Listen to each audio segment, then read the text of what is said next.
Hey there and welcome to the Weeb Lounge. I'm Nick and this is a little bit of a starter guide for Princess Connect Redive. And I'm going to be covering some of the reroll characters you should go for, progression, Luna Tower, clan battles, arena, and a few other tidbits here and there.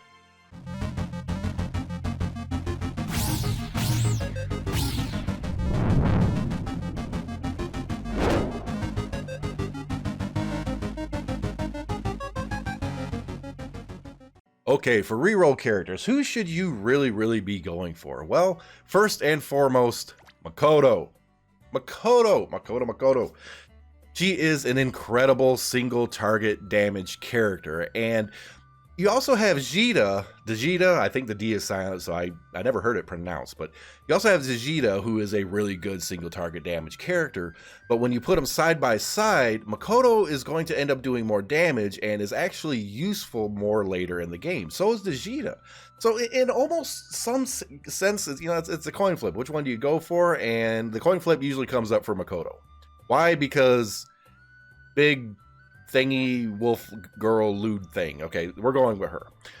Makoto is actually really good high end DPS. She's good from the beginning to the end game, even 4 years into the game almost. She's good. Jita does have her uses and everything too, so she's all right. You have a pudding girl, Miyako, who is on the main screen. She's okay for a tank, but I would go with Nozomi. Now, why the difference? Well, Nozomi is an above average all around tank for everything. You know, PvE, PvP, Arena, Luna Tower, you name it, she just kind of will work, right? She's not super duper at any one of those things, but she's above average at all of them. So in terms of usefulness, she's really good. And, you know, if you're sitting there with a 1-star Pecorine or a 3-star Nozomi, you're using Nozomi. Okay, Pecorine doesn't shine until much later into the game where she gets that 5-star and or 6-star equivalent. Now, Miyako, she can be good too early on. She really can do the tank job pretty good early on and is actually regarded in very early game probably better than Nozomi. But if you're looking long-term, Miyako finds herself getting pushed over into the arena, and that's pretty much the only place that you ever see her.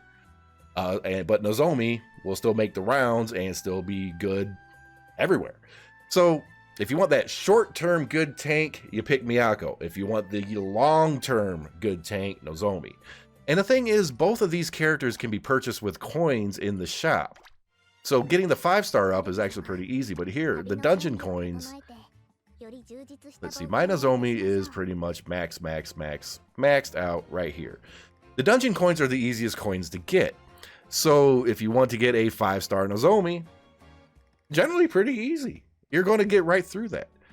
But in the other arenas, like clan battles are some of the hardest to get. And unfortunately, that's where Makoto is. The princess arena, that's where Miyako is. Now, either of the arenas, those are going to be slow go. You might be able to make one purchase a day depending on how high you get. And I'm decently high. So yeah, which one do you want to go for? The dungeon ones, you can get really quick. The other ones, not so much. Clan, very little. So, but Makoto's sitting in here, and that's another thing I'll go over. Okay, what other character would be good for the reroll stuff? Well, the last one I'm going to suggest is Hatsune. Hatsune is a good magic damage character, and much later in the game, she gets the 6-star treatment, which makes her really powerful. But the thing is, she's only good against magic damage characters, okay? She can do damage to everybody, but she gets an extra bonus when she's fighting against characters that do physical attacks. It's like an anti-physical group character, so she's pretty good. But besides that, later on in life in the game, she shows up in the arena an awful freaking lot. So early term, she's pretty good overall. Late game, you're really going to see her mostly in the arena, but she has her uses outside of that. But like I said earlier, Makoto is the one to go for if you want that really good single target DPS that's going to last you the entire duration of the whole game. All right. Now, what about progression? What should you be doing to progress early on? This is really simple, okay? Do the quests. I mean, that's a no-brainer, but here's the thing. A lot of people want to try to min-max and get 3 stars, and they don't want to push until they get more stuff. Push as far as you frickin' can. Normal modes, hard modes, whatever. When you reach that roadblock, then go back, farm character gear, farm levels, do what you have to do, build them up, and keep pushing. Just keep pushing. Don't worry about getting the 3 stars. As long as you can complete it, that's fine. Why? Because that opens up higher tier levels of gear for you. And the higher tier level of gear you can get your characters better and keep pushing. Now, once you get your characters so far in advance, hey, there you go. Go back, get those 3 stars, mop it up, get some extra jewels, you're good to go. Should you be doing hard modes too? Yes, you definitely should be doing hard modes. If you can 3-star hard modes and then eventually you skip tickets on them, I highly recommend doing that ASAP, because the earlier you do it, the more of the memory fragments that you get, and the higher star level you can get your characters. That's really important. And star levels are no joke. Some of them, it boosts your character stats up pretty good. Now, of course, you got the dailies, and you have these guys down here. I can't remember if those are in the global version yet or not, but if they are, or if they are not, these guys right here, when they do show up, or when you do have access to them, keep doing them, because that's where the specialized equipment comes into play, and where the 6-star mechanic comes into play. I think it's a little ways off before we really get into that, but once those show up, do them. Okay, now the arenas are important early on, and don't worry about gearing your character up for arenas to really push. Okay, don't do that. Get in the arena, fight. If you lose, who cares? Okay, get in there, because for one, there's a daily to do each of them. Okay, you do that, you get your daily, yay, you get a little bit of extra bonus. But the thing is, the further you climb up the ladder, you get bonus jewels. So if you make there was one time I made just a wicked leap, early on, and it gave me 1,800 jewels. I mean, it was a big gap, but damn. So you can get an awful lot of jewels doing the arena. I do highly suggest not focusing on it, but putting together a decent party where you can start moving up the ladder. And the sooner you do that, the better, but you don't have to focus on it. You absolutely don't have to focus on it. Now, because here's the thing. Once you get so high, the jewels start running out, and let's say magically you're freaking awesome, you get first place. Well, that's the end of the jewels. Until they do a season reset, which, I've been playing for quite a while now, and they've only ever done one reset in one of them. So don't rely on those resets to get extra jewels. Get in there, get some jewels, be happy with it. Now, the dungeon is freaking important, okay? At the end of every single one of these dungeons, every single tier, okay? When you kill the boss, you get a little something to put in your guild house. And that thing that you put in your guild house generates stamina. These are damn important, okay? Now, as you can see, there's 6 tiers for me right now. I got through all of them. I got all my stamina and all that good stuff. But get through them, push, and if you have to look up strategies, look up strategies. If you have to wait and get more characters, wait and get more characters. But here's one little trick I'm going to tell you guys. Each one of these that you step up, obviously, is going to give you more of the dungeon coins.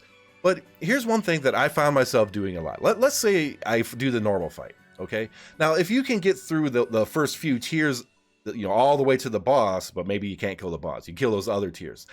If you can kill those tiers fairly simple, chances are you can do the hard mode one. You can do those first 4 or 5, whatever it is, pretty easy and get more coins. And that's the key. Let's say you do normal, you get all the way to the boss whoops you. Okay, it was easy going, and then the boss destroyed you. Well, instead of focusing on that one, go over to the next mode up and just grind up as high as you can in that, if you can get all the way to the boss in the next mode up, and leave it at that. Because you're going to actually earn more dungeon coins overall than you would in the normal mode or previous modes. That's really important, and it's a nice little trick, because you can just ignore that one, you can ignore the previous one, go to the next one, grind the dungeon coins while working on your characters, and then when you feel that you can get back to that normal mode and whoop the boss, you'll whoop it, come back, and do the same thing, hard to very hard to extreme, so on and so forth. Might be a little confusing there, but basically, fight the slightly harder stuff to get more coins. There you go, I simplified it. Now, there's a few other things that are going to show up in the game, and one of them is the clan battle. Now, both of these only open up for a short period of time every month.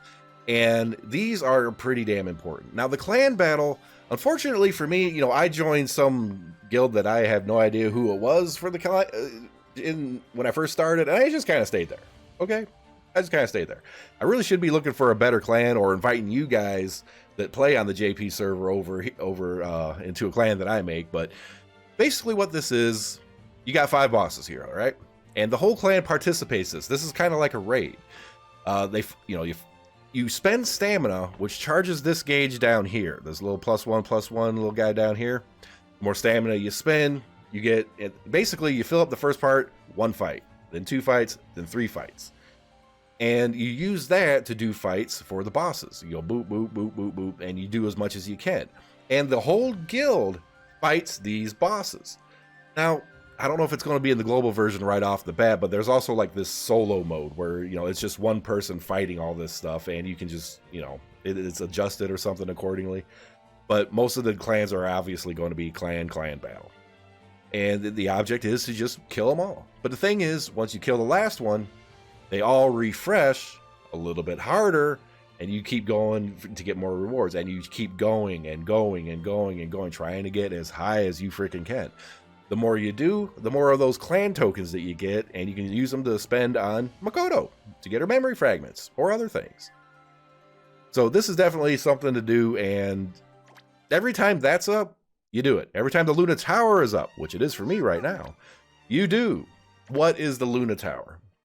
All right, the Luna Tower is this massive freaking stack of levels to just go through. Like right now, on the JP side, there's like 490 levels. That means 490 fights. Okay, that's a lot. Now, on the global English version, you know, just coming out, you're not going to have that many. You're fine. It's not going to be that bad. But the thing is, when you get in here, you want to knock this the hell out as much as you can. Now, I still have some EX fights, but I'll get to that. Every level that you complete, you scale up, you scale up, scale up. Every time you kill it, you get loot, you get jewels. And every 10th one, if I can get to the 10th one here, because this thing is scrolling like freaking, okay, go up, go up. Every 10th one is generally a boss. Go to the 10th, there you go. And that's a big old Egyptian looking, mean Aztec, whatever the heck it is. It's Aztec Egyptian, whatever it is. And you kill the boss. The boss generally has better loot, and then you just keep on going. You just keep going. And some of the bosses will have an EX mode. The EX mode has much better rewards. It's a much bigger fight. But the kind of cool thing is you set 3 groups, almost like Princess Arena.